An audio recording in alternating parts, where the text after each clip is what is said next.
Donna, nice to meet you. It's a great pleasure to be with you here. I was a gay teenager impacted by the movie In Bed with Madonna and all its messages about the gay community.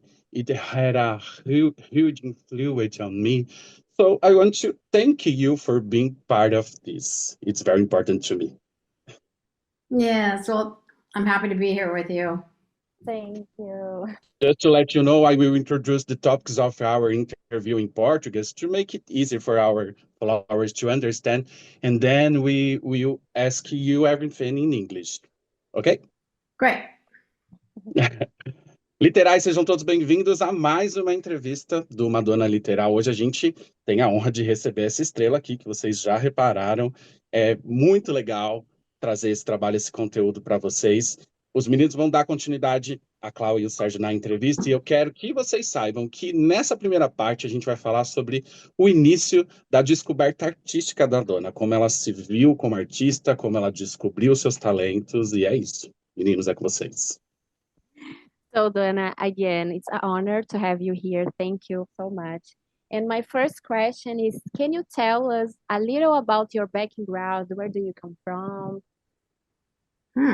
Well, I grew up outside of Los Angeles in the Valley. I'm a Valley girl.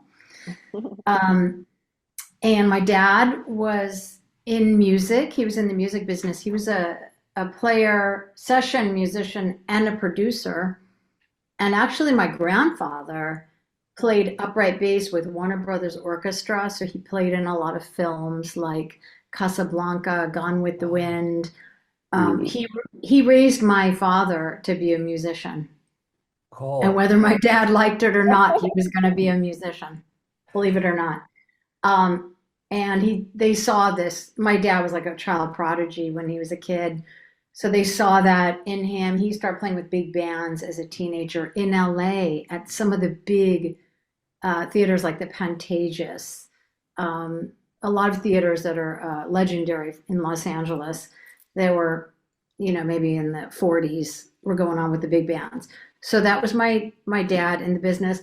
My mom also was a singer dancer, and she taught at a dance school. So when they met, it was through music, and I just was raised in this musical household. I was either, at home listening to my dad play the piano, or I'd be in the studio with him while he was producing. And as soon as I got to be a certain age where I could ask if I could sing on those records, I would ask my dad, and I would bug him and say, "Why can't I sing on that?" And my sister, older sister, 8 years older, Jolene, was a professional singer when she was maybe around 10 or 12 years old. She started singing professionally, and I was 8 years younger. So then when I became 8 years old, I started getting jobs myself singing professionally.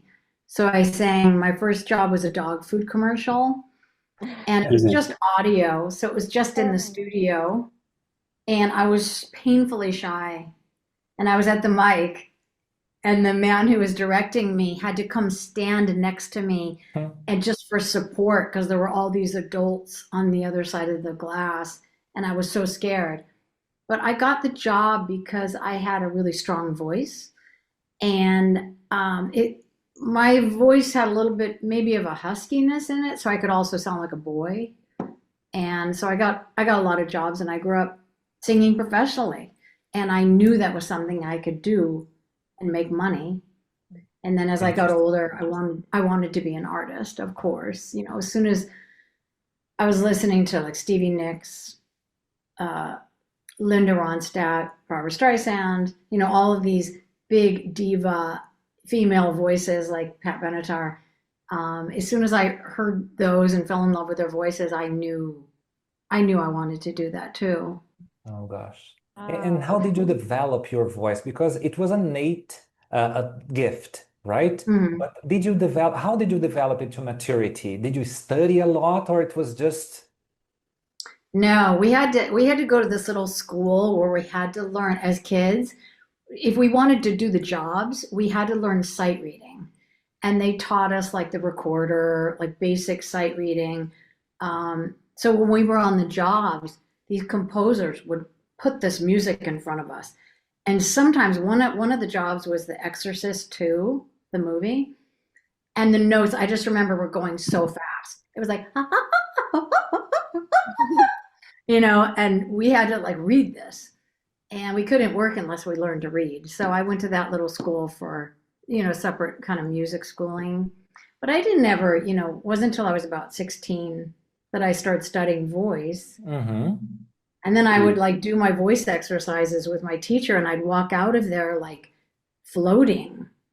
Like I'd be floating in my car, like, wow. Like it was, I'm sure it had to do with the breathing deep. Mm-hmm. But the resonance of the sound in my body, I wasn't fully conscious of what it was doing to my body, but I felt high from singing. Uh-huh. And it was something like I knew I had a good voice. I could do that. My teacher really believed in me.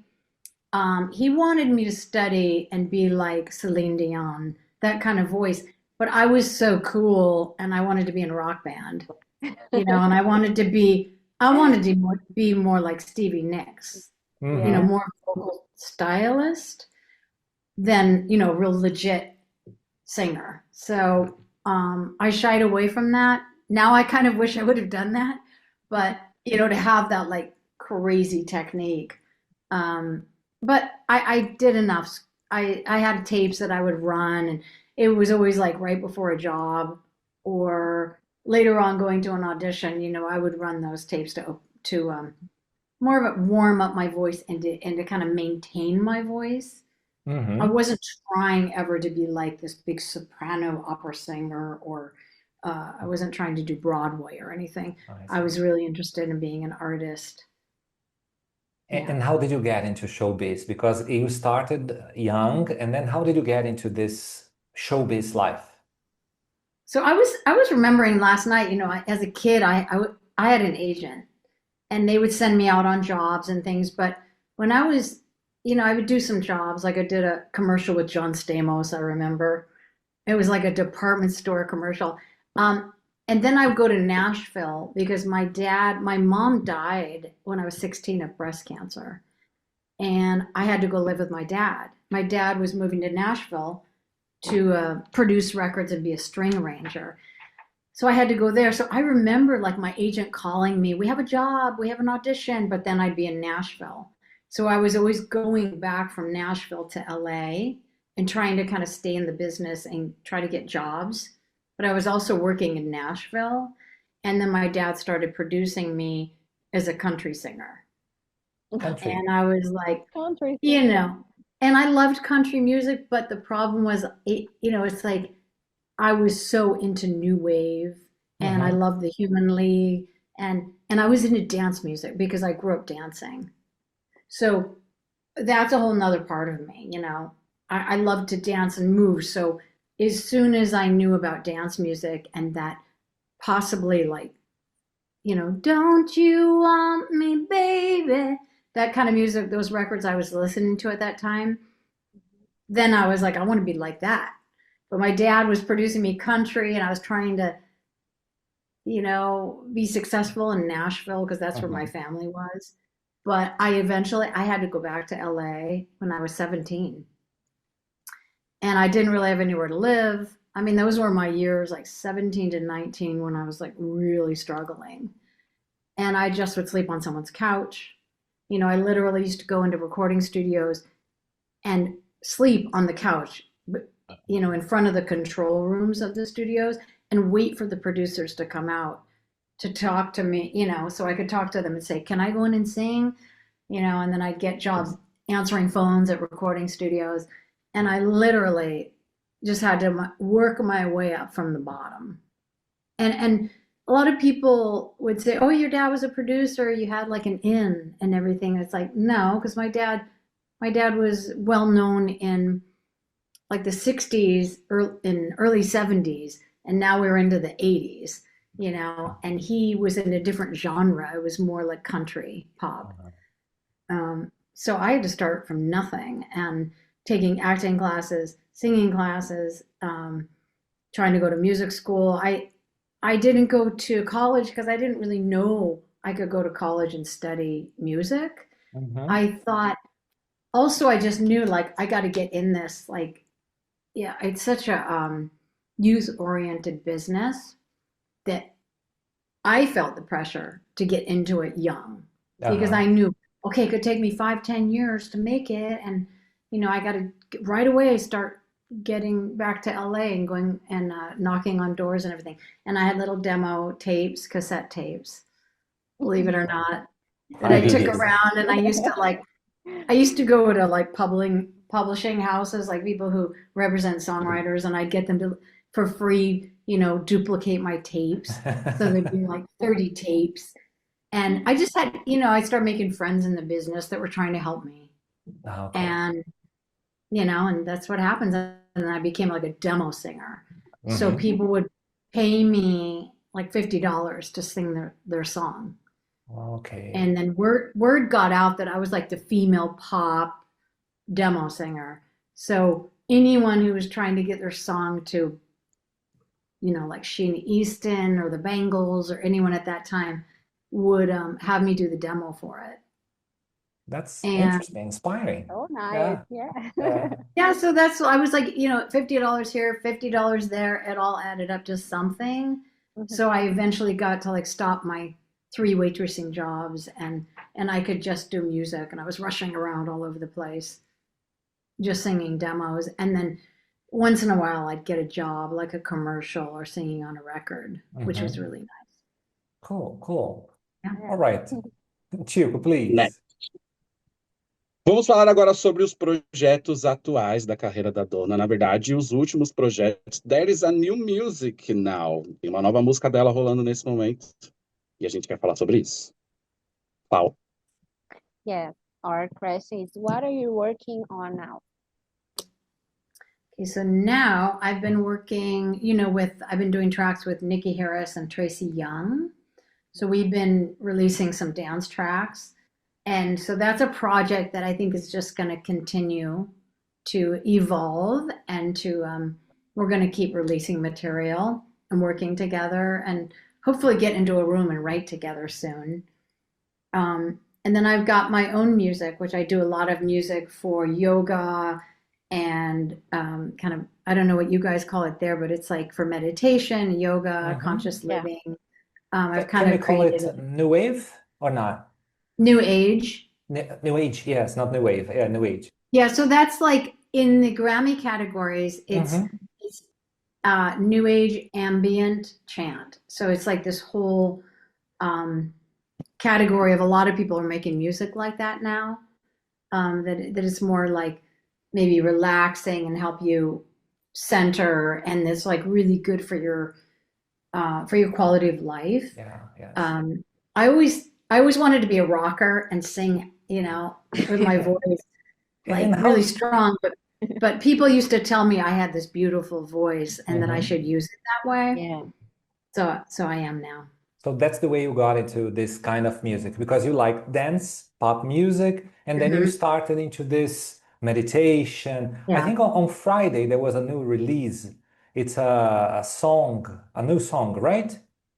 Yeah, it's a remix of a song from another album. Mm-hmm. And it's just a beautiful prayer about going out of the darkness into the light, and Yeah. a beautiful ancient Sanskrit prayer, which I always loved.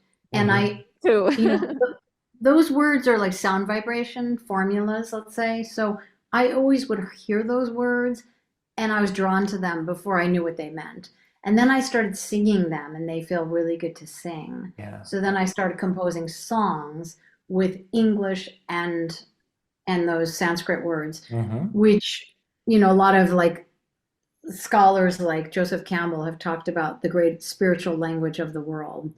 So I was drawn to that. I still am. I do a lot of songs in English, of course, and I'm definitely a singer-songwriter. But I love that I have this separate path, and I can, create music that can really help people in many ways, just to get back into their hearts. To a lot of people say they play the music for their children to calm them down, or another person will say, I was playing it during my birth. Or someone will say, when my mom was dying, we were only playing your music. And And then other people, just their stories about healing with the music.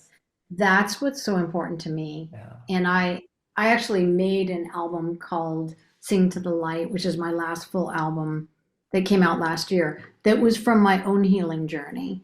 You know, I had a really big health challenges, and in that time, I was collaborating with my guitar player, and he was sending me music, and I got to write these very positive words and beautiful melodies over the music, and I could work like while I was healing, and I really believe it saved me, this music. Yeah. So it has a real, that intention, and since that was so healing for me, my intention is to have people have that same experience with it. Yeah. So that's the power of music. Yes. I do it myself. I listen to you, Enya, Lorena McKennitt. This kind of healing, for me, it's absolutely healing. I love it. I do love it. And simultaneously, you had a single with Nick, with Rain, Oh, yeah. 5 years ago, I think. Yes. And how was this? How did you come up with this idea? You two singing Rain together. Yeah, I hadn't, Niki moved to Augusta, Georgia, and I hadn't seen her in a long time. And we started like communicating again and saying we should do something together, and we weren't, we weren't trying that hard at that time. We were just saying, yeah, let's get together and sing something.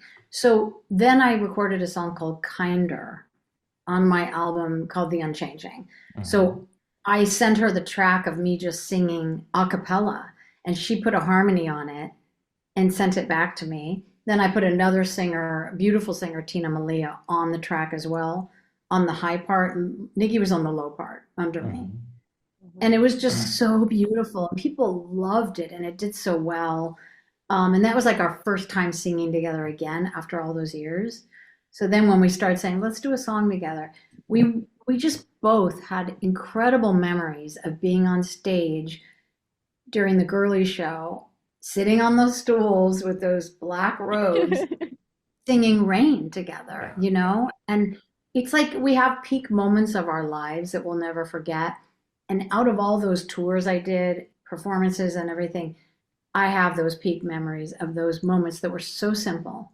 Yeah. We were just sitting there looking into each other's eyes, and it was a point of stillness in the show, which was amazing. So we could really just look at the audience and feel the audience singing with us. So we loved the arrangement. We were part of the creation of that, because in the rehearsal process with the band, we were all contributing. So we thought, let's base it off that live arrangement instead of the record arrangement. And then we got a guitar player in the room, and Niki and I came up with the arrangement for our version of it. And we wanted to keep it really organic, so we just went in with guitar, and then I overdubbed some things, maybe bass and maybe percussion to the track, but we wanted it to stay really organic because we needed to start with our voices and then build up from there. So now, we know we've done shows together acoustically and with a band, and we know all, as Niki says, all the colors that we can paint with our voices. We know what those are. Yes. And we have said, Niki and I think we're better than ever, and we both have our own careers and our own paths, but when we come together and do this, it's really powerful. Yeah, and I hope we can do this for a long time. We hope so. We hope so. Yes. Yeah, actually, Rain is my favorite song. This performance in Girlie Show is my favorite ever. I was talking to Cloud earlier, because what happens? That's a dynamic concert, theatrical. And at this very moment, you two look at each other's eyes, and there's something there that we don't understand. We just feel, now I'm talking and I have goosebumps because, And just see the light of this performance. It's so beautiful. Yes, it is something. And it was magical. And the fact that like when you're singing with someone and we could look at each other, and I remember I could look at Madonna, and if we were on the same note, by looking at her too and seeing her mouth move. It's like I could blend with her so perfectly. Yeah. Wow. So Oh, it's an added bonus when you could sing with someone and be right there in front of them looking at them. That's why we always did the warm up before the show, looking at each other singing, because it really gets you connected. yeah. We see that connection. It's tangible. It's Mhm. strange how I feel I can see something. It's crazy, crazy. Quite interesting. All right. Chico, Literais, a gente sempre faz essa pergunta entre os fãs, como a Madonna chegou na sua vida, né? Como ela impactou, como você conheceu. Com a Donna não vai ser diferente. Aqui a gente vai descobrir como ela descobriu a Madonna, isso antes do contato profissional que as duas tiveram. Clau. We like to know what were your impressions when you saw Madonna for the first time before working with her back in the era of the first album, like a virgin. Wow.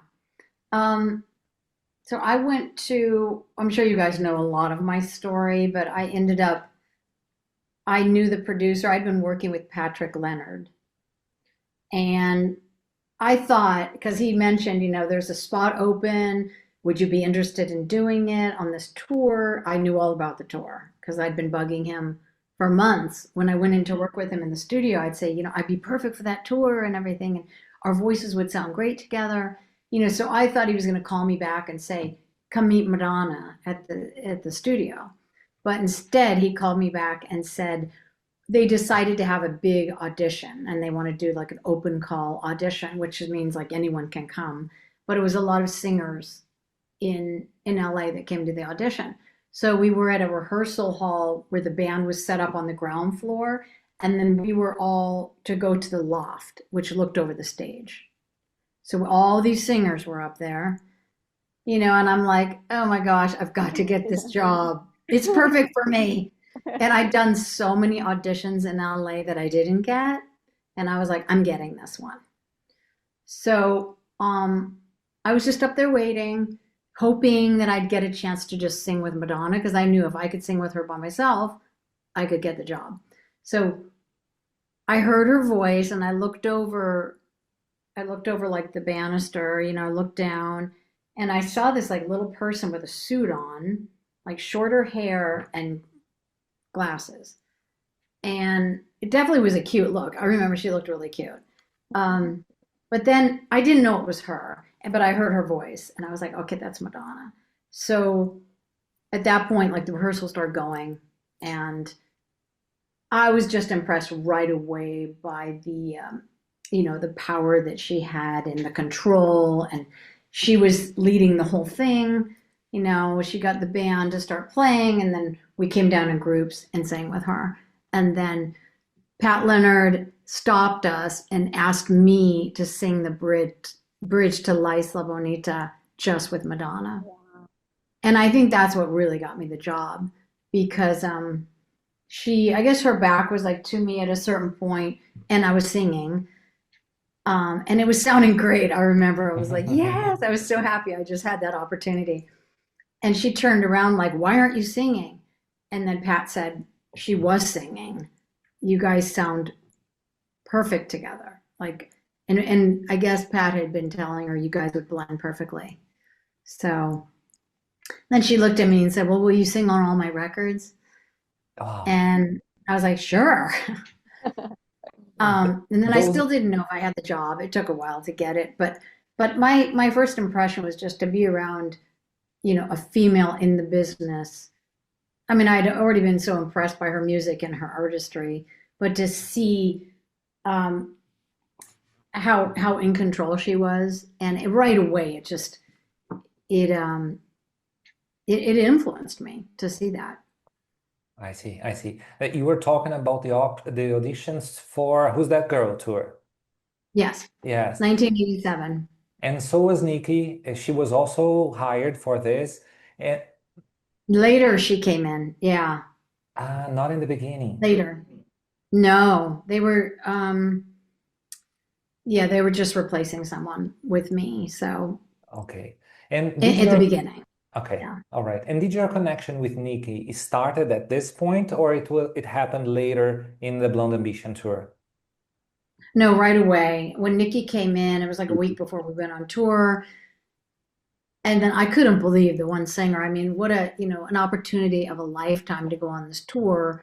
And she was having personal problems and everything, and that didn't work out. So they had to last minute replace her. And then Oh, Niki came in.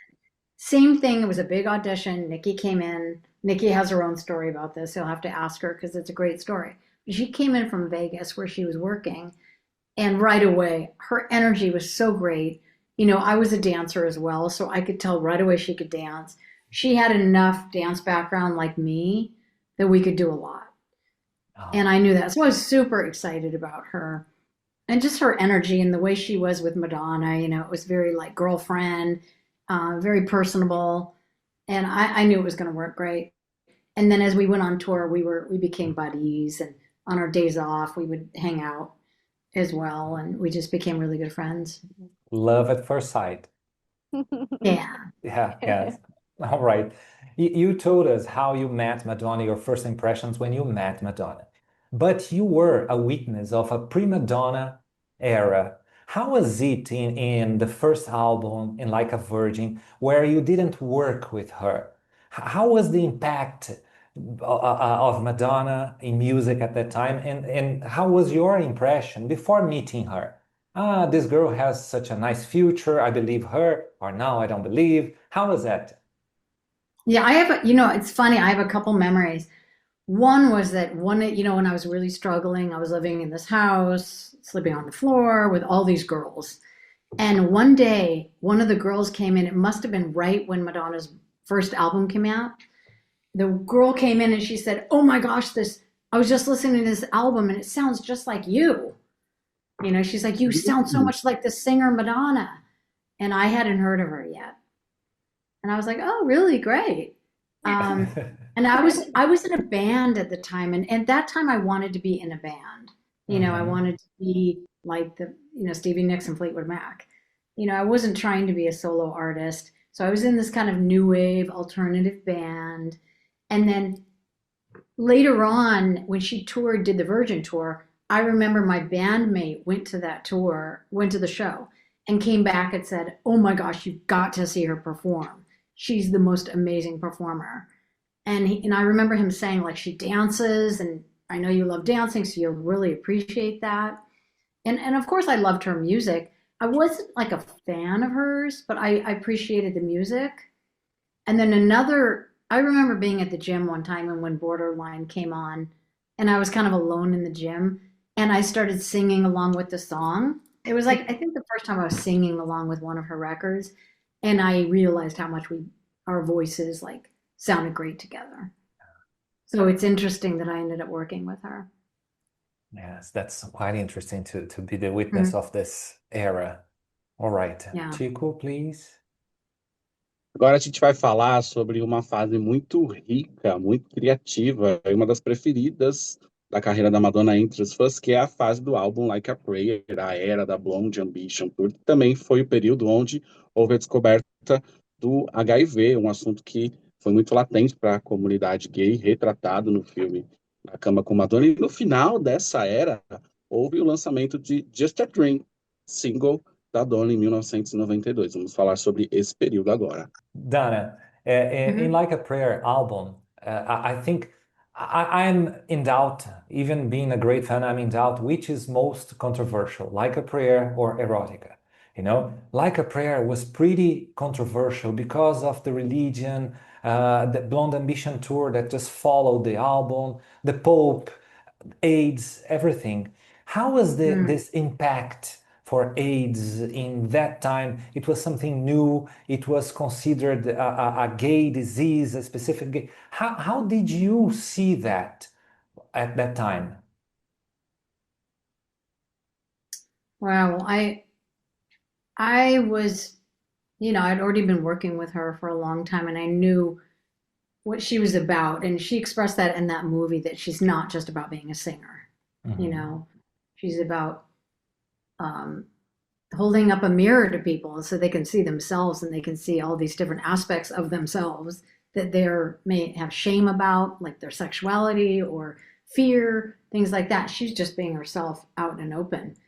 And I grew up very comfortable. Like my brother's been gay since we grew up dressing up in my sister's clothes and dancing together and celebrating life together. I grew up in that community. And I think she has her own story of that, where that was just her community and what she's comfortable with. So in that time, when I go back, a lot of people ask me, like, Blonde Ambition, during that time of making that movie, that was just so normal for me. I lived in Los Angeles. I lived in a major city. I grew up in a certain way. I was a very open person and accepting. And I didn't realize that there were all these people out there that were so afraid to be themselves because they had to be afraid. It wasn't accepted, and Niki and I get so much great feedback when we play live, because people get to come up and tell their stories and what was going on in that time. And I'm most interested in that, like what was happening to them in that time, and how did this empower them to be themselves? And that just is so moving and touching to me, that we could have been a part of that, or we were doing an AIDS benefit and we could be a part of that when this was the big issue that was going on in our society, in our world. And I had my own personal, we all had our own personal stories living through that, of really having fear and, running to get tested all the time. And you find out this person you just dated was, you get a call and they're like, he's bisexual and you should really, be careful and everything. I mean, this is the way it was at that time. We were all just figuring it out. We were in our 20s, and it was a really hard time, because that's the time you should be out celebrating your life and everything, every part of yourself. So for us, it was an interesting time in that way. But now looking back, the impact we had and the influence on, like, the kids that were coming up, who used to play like some guys come up to us and say, we would play, Donna and Niki, and we would do all your moves, and you made us feel more comfortable about who we are, and of course all the beautiful dancers and beautiful human beings that were part of that tour and that time. So of course I think about, you say most controversial, I think about that film, and I think about that time, Blonde Ambition, and just the memories of being in Italy and having death threats, and we can't do the show, and there's lasers coming out of the cross and everything. But inside the show, I didn't think it was a big deal.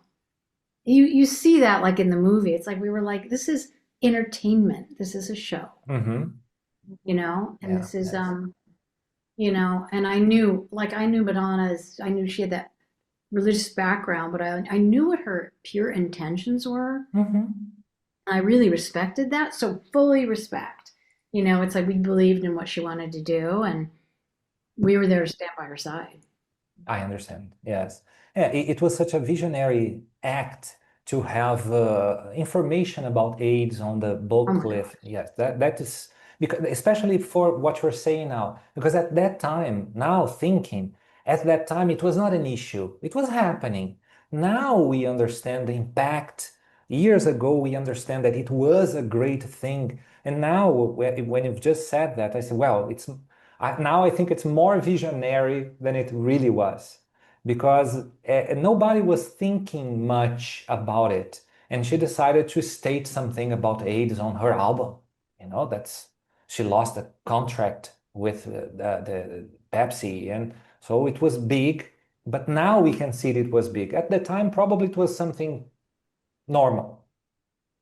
Yeah. We definitely were in it, and we definitely were scared that, like, we could die from having sex with someone, some places this still is the case now, where they don't have the information, they don't know how to protect themselves and everything. But medicine has advanced so much now, that we have different things we have to think about. But yeah, it's hard when I really go back and I read the book, the most recent book that was written, biography on Madonna. Do you know what it's called? Rebel, is it Rebel Heart or something? Or do you The know the book that was written on her? Like came out a year the ago. last one, it's Gabriel A rebel, Mary. rebel life. I Yes, that one. yeah. Yeah. So I read that and I read up to that part and I was just like, oh my gosh, it was bringing it all back to me. Yeah, That time I and to piece imagine. together all of our professional life. But then I got to have that story of her and her friends and what was going on outside of what we were doing professionally. And Hmm. so that made it brought such an understanding and it really brought me back to that time. And my brother was out with us on he came out on tour like to Europe for Blonde Ambition. And my brother was like gay man in his 20s at that time. And, I was really concerned for my brother as well, Uh-huh. you know. Um, so we got through it. My brother's good. He's really healthy and Thank God. I'm grateful. I'm Yeah. grateful we're all here. Donna, still talking about Like a Prayer, we know that Just a Dream was a single you released. Mhm. Was it offered to you by Madonna? Did she offer you? How was this relationship between Just a Dream that you released with Madonna's backing vocal? Yeah, I remember like 1989, she was always thinking of Niki and I. Hmm. She knew we were artists, we had our own voices and everything. And I remember, I think, being at her house and she gave us or played us some tracks, like songs she had written, because she was very prolific, wrote a lot for her albums. And she had one in mind for me and one in mind for Niki. And it was like, I was still kind of with my band at that time. It might have been 1989. And I was like, yeah, it's great and everything. But by the time, and I don't even remember what that song was, but when we got back from Blonde Ambition, um, that's when I seriously was like gonna be a solo artist. And I'd had all that exposure. I knew I could get a record deal. I had a team of people around me. And at that time, she seriously like gave me the song Just a Dream. Hmm. And she really was like, you got to do this song. It's a great song, but she thought it was too much like Till Death Do Us Part because it has this really fast rhythm. And she just said, go to the studio and have Pat make you a copy of it and see if you like it. So of course I loved it. It's like we have the same range. It was easy to sing. And I just broken up with my boyfriend of Oh, 3 years. Oh. So my French boyfriend, who I met in 1987 on tour, he was like the waiter pouring our champagne in a club. Um, by the end of Blonde Ambition, I was breaking up with him and leaving that relationship, and it was a lot. So I was really heartbroken, and that song was so perfect in that time for me. So I could like really relate to it. I could really pour my heart into it. Plus, she also thought it was good for me because I wanted to do more like rock edged kind of music. She understood that. I mean, she came from that. Um, so it was perfect. And then what happened was I went in with got my record deal, and I had like 20 songs that I've been mhm. working on. A lot of great songs I wrote, I found everything. But of course, the one that they want to focus on was Just a Dream. And like her exact tracks, her demo for her record, which was her record version, they got so attached to that no matter what I did to change it to make it my own, the record company was like, we want exactly her version. Oh, And Pat Leonard even tried recutting the whole thing. We did a whole nother version, made it different, and the record company was like, no. So then I was really concerned about just that coming out as my first single because I'm like, I'm an artist. I write my own music. And I was finding myself as an artist too at that mhm. time. So I knew I just didn't want to be, oh, it's a Madonna sound alike. And then I had her song. I So understand. I fought really hard to get my song called Praying for Love to come out as the first single on that album. And then the second single was Just a Dream. Okay, cool. My Just a Dream is one of my favorite songs ever. because I Oh, remember when I was little, I heard and I closed my eyes and thought, oh my God, I love this song. So it's one of my favorite 80s songs. It's just a dream. great. Yeah, I love it. I love it. I still like when I do shows, people always like call out that song. It's fun. Yeah, that's great. That's great. Chico, please. Vamos falar de um assunto que a gente prefere muito, que é o nosso preferido, que são as turnês, né? A gente tem aqui uma representante, participante da Ruta Girl até Confessions, isso é muita história. Eu queria convidar os meninos para fazerem perguntas sobre as turnês e principalmente a impressão que a Dona teve com a passagem da Girlie Show aqui no Brasil em 1993. So, Donna, you perform in 6 different tours, and which ones are your favorites? Do you have any memories backstage, something like that?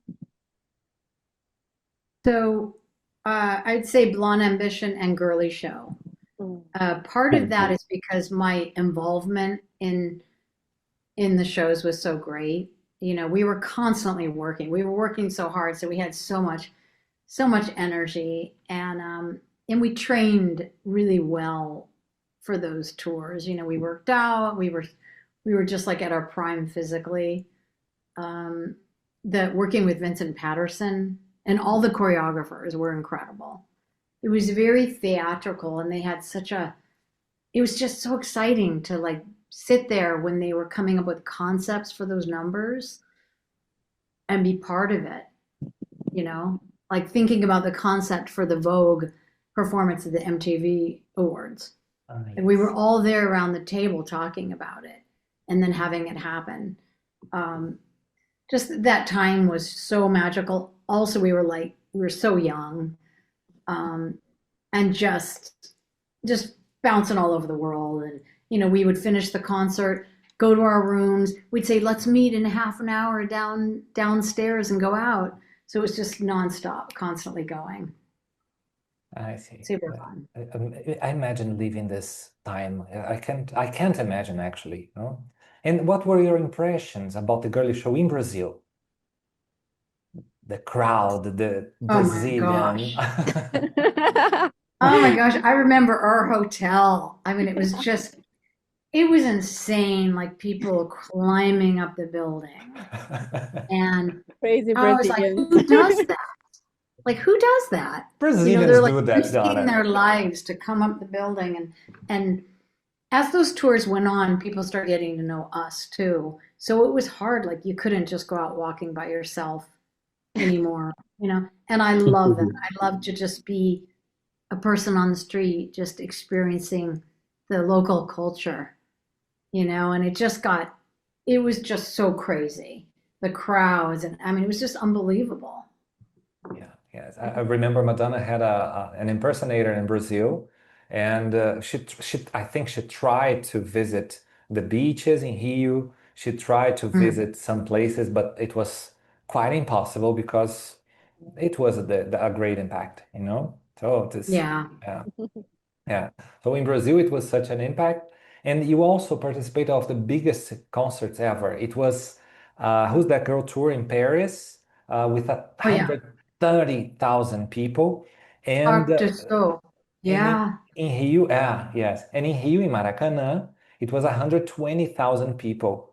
How was it for you, a girl from the valley, just like you called yourself, being praised by millions, thousands of people in a concert like that, Donna? I mean, it was just so much joy, honestly. You know, I mean, they were there for her, but we were such a big part of her vision. And to be on stage and look out at the people, they're so happy. And we're so happy, you know? And it was just like, and you've got like all this adrenaline going and you're living your purpose. And you know, my mom's dream was to be a singer, dancer, and she never got to have that dream come true. So I was there every day. I realized how lucky I was. I was grateful to be there, and that I mean, I realized how fortunate I was, you know. And as the years have gone by, and I see those overhead pictures of the audience at that Parc du Sceaux, I mean, It's unbelievable. I remember the feeling and the smell of the audience. You know, when there was a part when she was singing, nowhere to run, nowhere to hide from the look of love, from the eyes of pride, where she like froze or something at the end of a catwalk. And I remember just, you know, she used to talk about that, how vulnerable that was to just freeze like that. And there's all those people, and who knows who's in the audience, you know? It's kind of scary. But Yeah.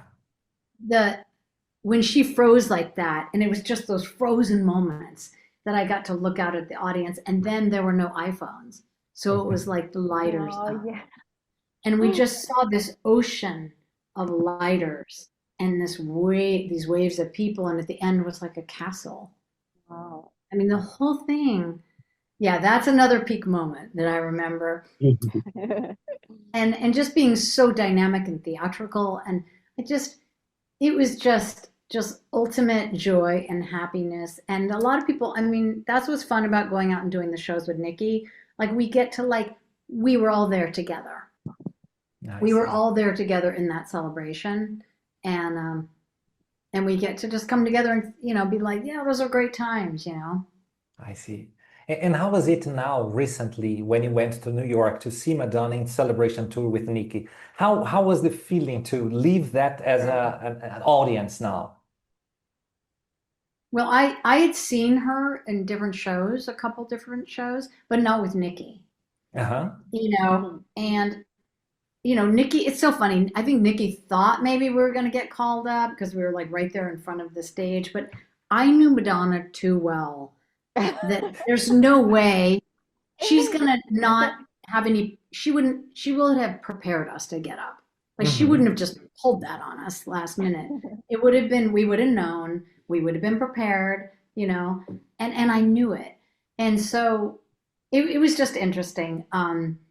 I was, you know, I was really like, I always enjoy her shows, and I'm always inspired by her strength and her stamina and all this and her focus. And I just kept looking at her like she looks great. And after what she'd been through, Yeah. you know, we were all just like, wow, we're so Yeah. lucky she's here. And I was just grateful to be there. They invited us, and it was nice, and we had a great seat. And, you know, I was just loving it all. And as anyone would be blown away by the production, the dancers alone, the costumes totally blew me away, you know, and the music, the arrangements, I understand, you know, putting all that music together and the arrangements, like me being on the other side and doing production myself, I so understand it. Yeah. And what she was going for in that tour. I just loved it. I know a lot of fans after the fact, people were reaching out to us like, fans were disappointed you guys didn't get up and da, da, da. But I didn't go in with any of that expectation, Hmm. honestly. I mean, of course it would be nice. I had a brief moment of like, oh my God, what if we did get called up? Like, am I even wearing something cool? You know, and I wasn't prepared, But but it would have been fun. what was it Yeah. like to listen to your voice in some backing vocals? I mean, all those tours she was using some of those vocals. So, I mean, I was so used to it. And it's so like those vocals are iconic on that song. Hmm. Um, I mean, it was just beautiful. Yeah. I I just loved I love documentaries. So I Hmm. love the aspect of that tour documenting her life in her earlier years. That was Yeah. really fascinating to me. Yes.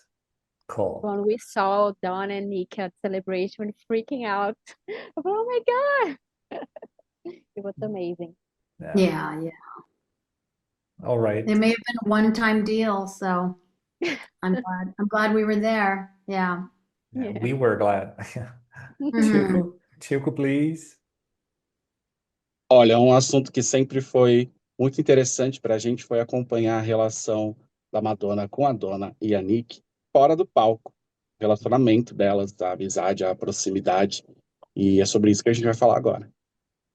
Yeah. During all these years close to Madonna, did she give you the freedom to access her more vulnerable side? Wait, can you repeat one more Yeah. time? yeah, during all these years close to Madonna, did she give you the freedom to access her more vulnerable side?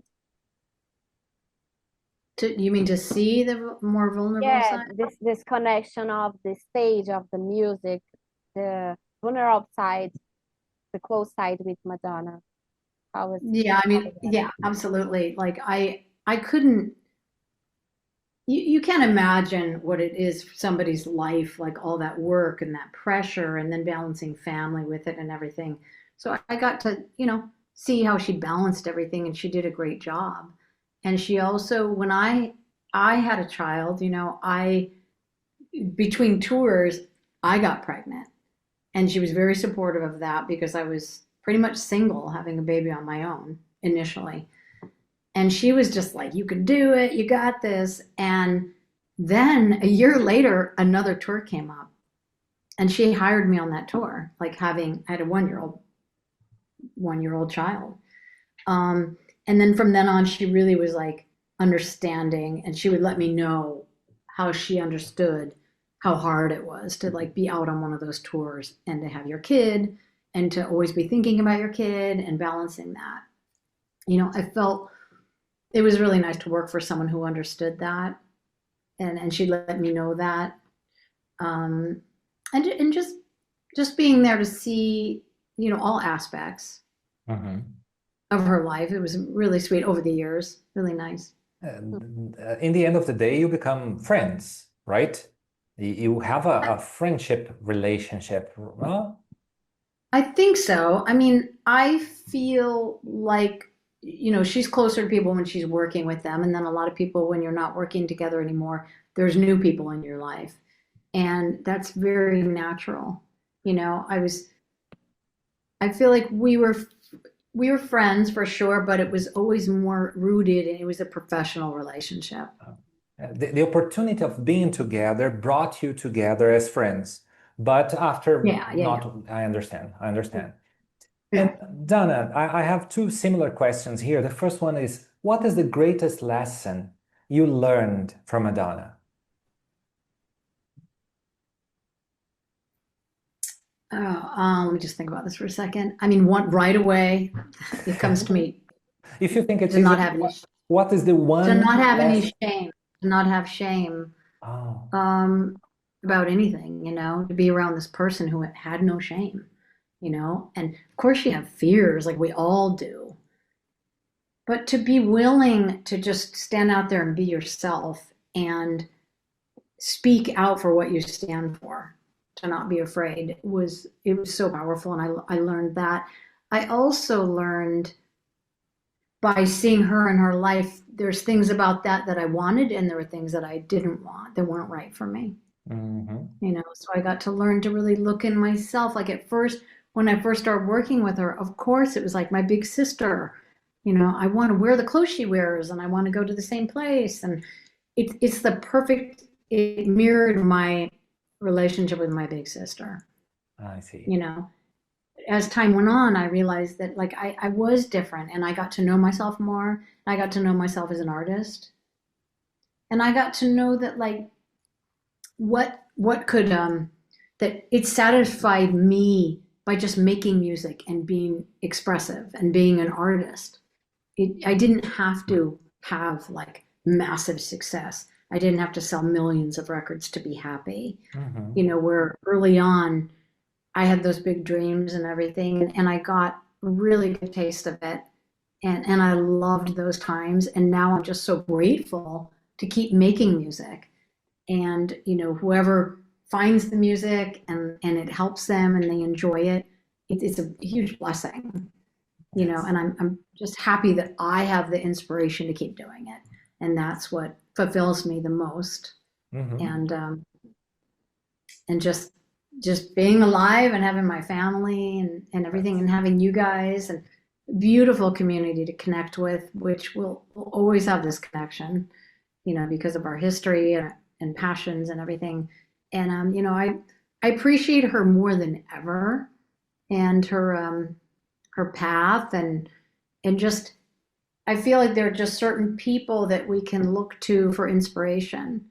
And as they, as a woman in the business, watching a woman, gracefully aging and getting older and embodying more wisdom and compassion, things like that. She's a great example I see. that we all can do that as well. Great, great. And what do you think she has learned with you? What have you taught her?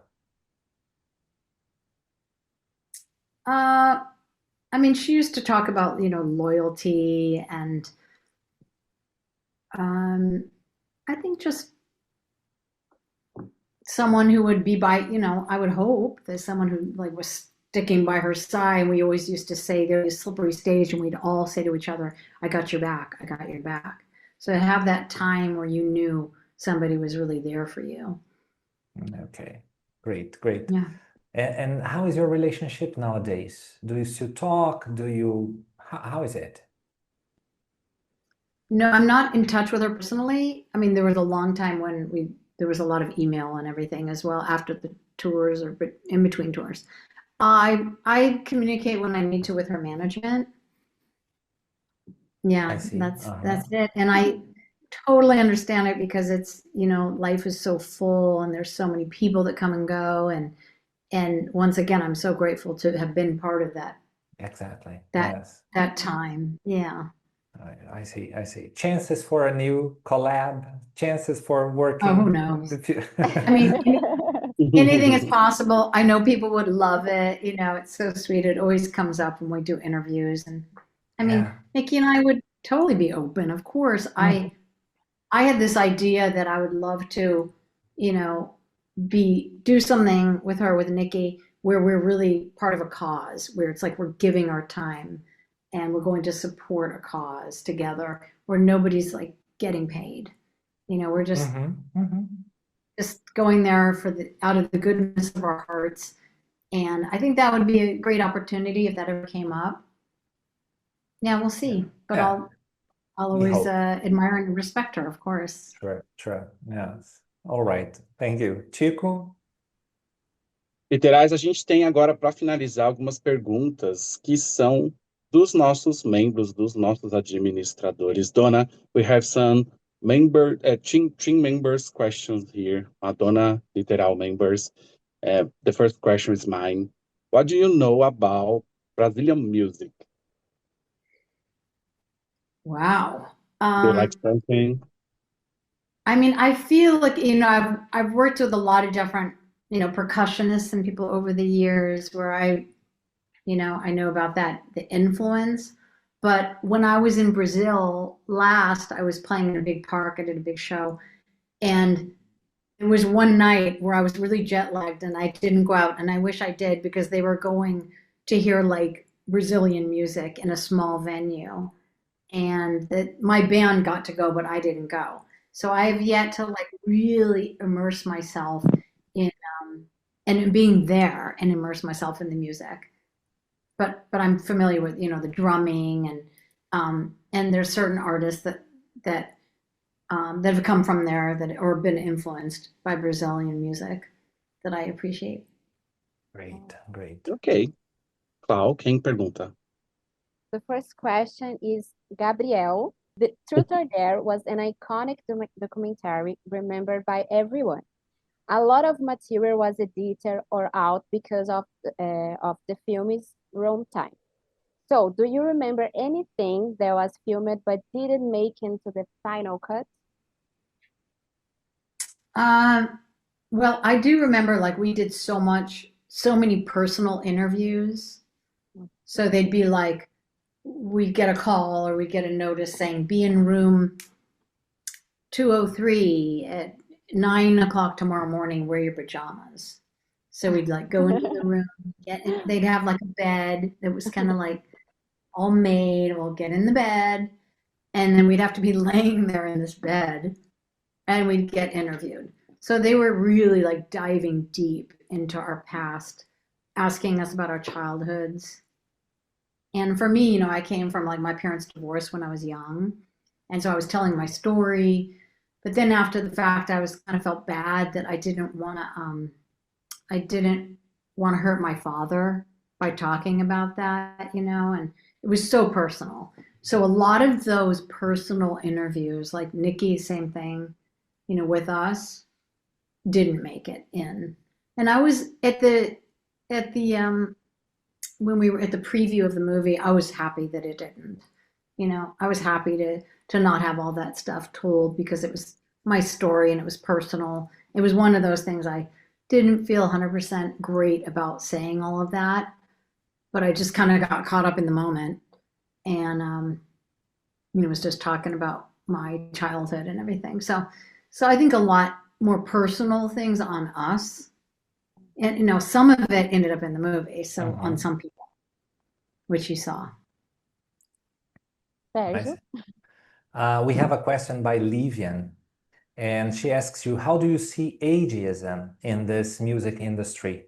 Nowadays, Madonna faces hate, and, especially because she is on the spotlight.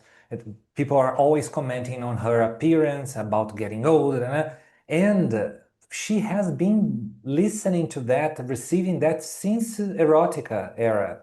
How do you see this ageism nowadays? I mean, I know it's there. It's so unfortunate.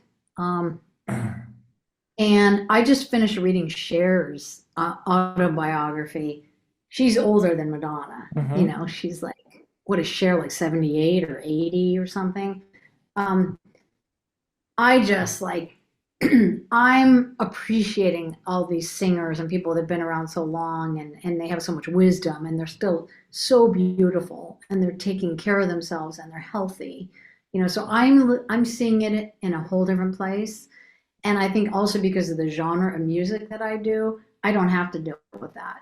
I'm not trying to get on pop radio, but I can imagine her getting on pop radio. I don't know. Yeah. Is it just like, isn't there just a rule like you're too old, and um Cher went through that as well and she broke records with that. So it's always possible.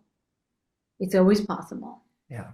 Yes. and I think Madonna could do it, and she's already done it anyway. Yeah. So it exists, but I think it's important to keep, following and be inspired by these artists that have just been around decade after decade, and they're in a lot of ways getting better and better, and they're sharing their wisdom now. They're giving back, and to value that, I think that's really important. And if they go and play a concert, go see them. Yeah. Like go see them. Go see Cyndi Lauper. I know she's kind of finished now, but um, I'm debating on going to see her next week. I'm like, should I go take that plane flight and that hotel and everything to go see her? She may never play again a tour. I don't know. Yeah. I think we just need to like for ourselves value these people that have been around, Yeah. I got this and feeling. we love them and we value them. Yeah. The first question is from Rafael, Rafa. And what do you remember about the impact of voguing and voguing, which later became a much popular dance style? How was your own experience and contact with voguing? Wow. I just remember when I first saw it, I loved it that it was like so clean. I think the guys, Luis and Jose, were showing us moves. Like maybe we met them and they showed us a little bit. I'm trying to remember like the Vogue performance, or no, the MTV performance with Madonna where we first did it on TV. It was for me, it was like part of a dance routine. I thought it was cool, but I wasn't like in the underground clubs in New York knowing where I came from. I didn't know all that. I appreciated those guys and how they taught us and they worked with us on it. But I didn't know it was going to become this big thing. And when we went in to record the song, I knew it was amazing. I knew because of the beat and the vocals, the way it all came together, I knew that was going to be huge. Yeah. Yes. And then when we did the video, that was just like crazy. It was just the best. Yeah. Yeah. So I think because when the video came out, I really knew, wow, this is going to have such an impact. Yes. Clau, let me just break the protocol for a while and remind you that All right. Rafa was supposed to Yeah. be here. Rafael is our team member too. Yeah. He is supposed for translations, transcripts, and he said, "I wish I could be there because Donna is my He diva. I almost love you." cry. He almost cried Oh, because of the schedule, and he really asked you to send him a kiss, to send him an exclusive message for Rafael, Donna. Could you please do that? how do you say his name? Rafael. Rafael. Rafael? Yes, or Rafa, if you prefer Rafa. Rafa. Yes. Rafa, we missed you. We wish you were here next time. Yeah. There, peace and blessings. Next time, for Thank sure, for you. sure. Thank you, Donna. Thank you, Donna. I almost sang him a song, but next time. Yeah. No, I'm sorry, but this is my personal request, you know? I'm kidding, I'm kidding. The last question, our last question is from Marcelo. He asks you an advice for the ones who want to pursue a music career. What advice would you give for someone who really wants to go into the musical career? Play an instrument. Yes. Learn an instrument really well that can accompany your voice, of course, and work on your songwriting. Just write what's just purely in your heart, and don't let, if you have voices in your head saying this isn't good enough or something like that, like don't let that stop you. Just get it down on paper, keep focusing on your goals, and just it's like your mantra you say every day, where what you want and where you want to be, and you see yourself and you visualize yourself, and there's so many powerful tools to do that. So I would take advantage of it, do vision boards and all kinds of things, because I believe we really manifest our lives from our thoughts. So you want to keep those thoughts pure and stay focused on your goal and really work strong on your craft and really learn that instrument.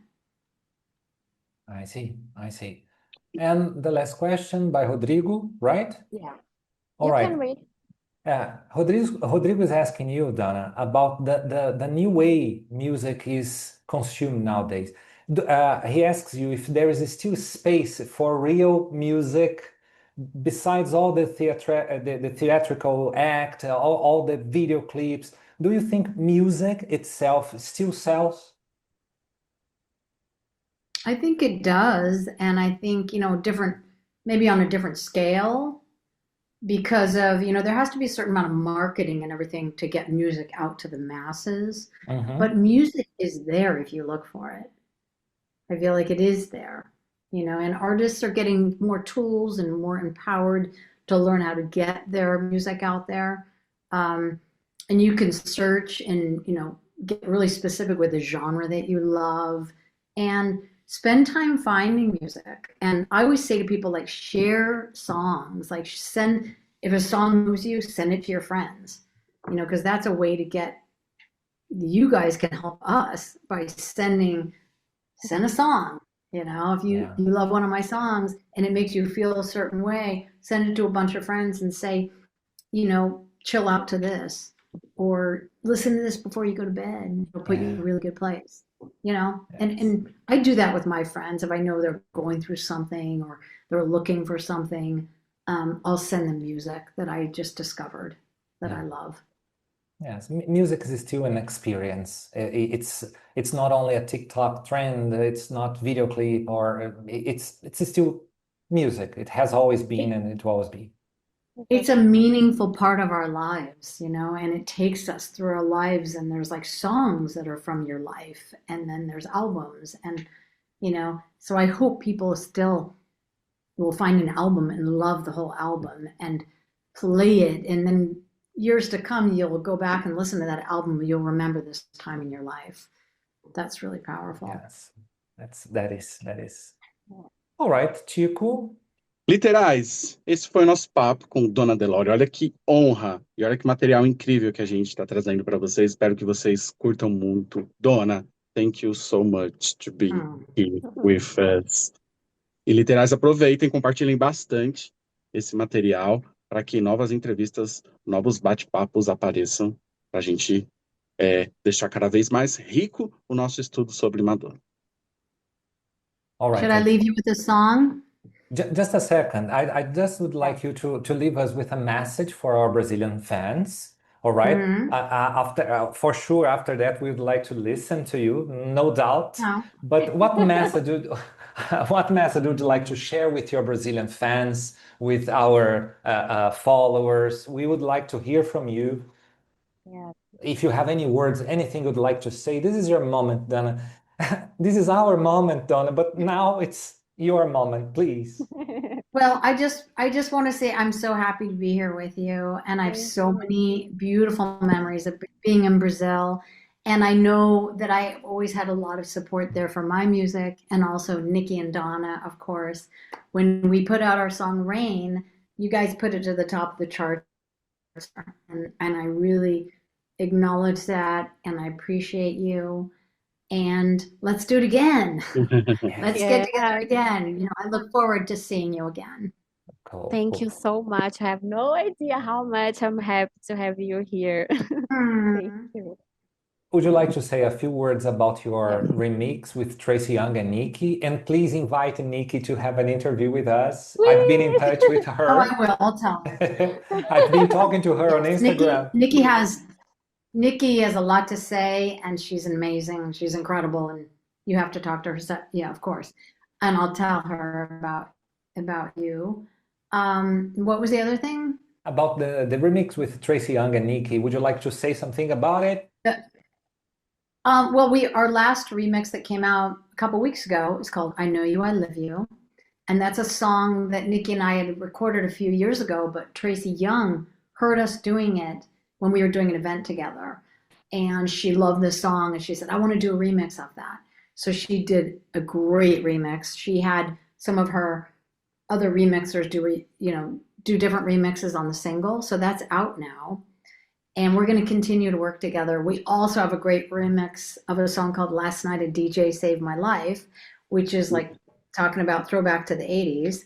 That was an important song that we danced to way back when in the clubs. So it was really fun to do our own version of that song, and we'll see what we all do together. I think we're going to do really great things. We're going to continue to work together.